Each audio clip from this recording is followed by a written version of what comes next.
Leadership development that drives student achievement. Aspiring administrators, here's what you need to know. Most feedback fails because it's delivered well, but it's not designed to change behavior. Hi, I'm Sherry Davidson. If you want to be a principal or assistant principal who truly improves instruction, this video is for you. Today, I'm going to give you a feedback approach that drives practice changes without turning you into the gotcha person and without making your teachers feel attacked. We want it to be warm, direct, and useful. The goal of feedback, not the thing the teachers think it is. Let's clear this up early. Teachers don't need feedback that is one, all over the place, or too general, or focused on your feelings, or focused on compliance instead of practice. They need feedback that helps them answer one question. What exactly should I do differently next time? Feedback isn't commentary, it's coaching toward the next steps. And we're going to look at the 4-part feedback structure. Here's the structure I want you to use. It's simple and it works. Part 1, notice a specific observation. Start with what you actually saw.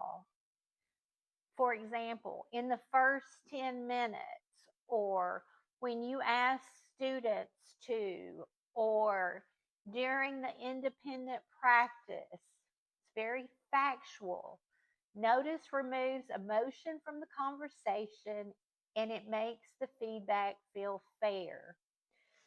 Part 2, impact, the student learning tie-in.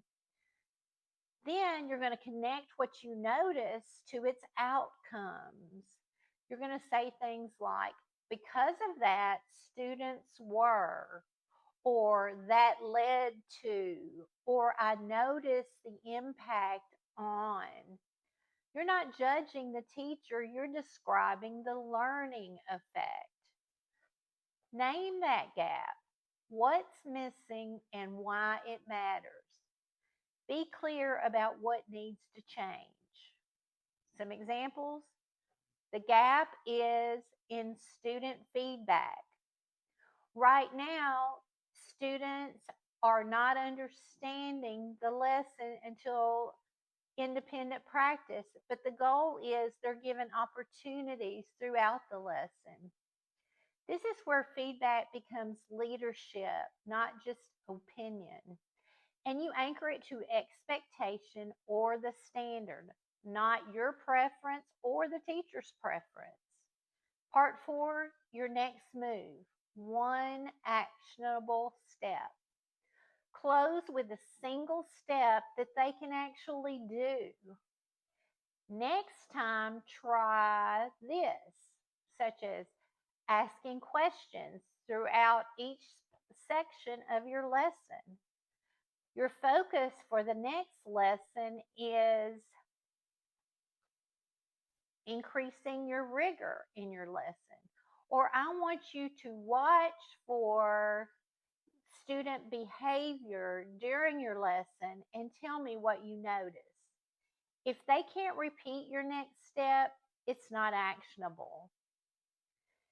And this is also why leadership clarity matters so much in schools that sustain high performance. In our case, we were recognized as a National Blue Ribbon School. So we knew that what kept instruction strong wasn't random motivation, it's consistent, high quality expectations, timely feedback, and follow through that supports adults to improve their practice. Now, there's some common feedback mistakes that we're going to talk about. Most new leaders do feedback wrong, and we need to correct it. Mistake number 1, saying, "You're doing great, keep it up."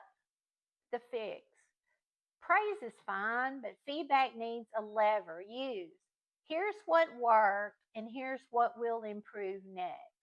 Mistake number two, multiple goals in one feedback cycle.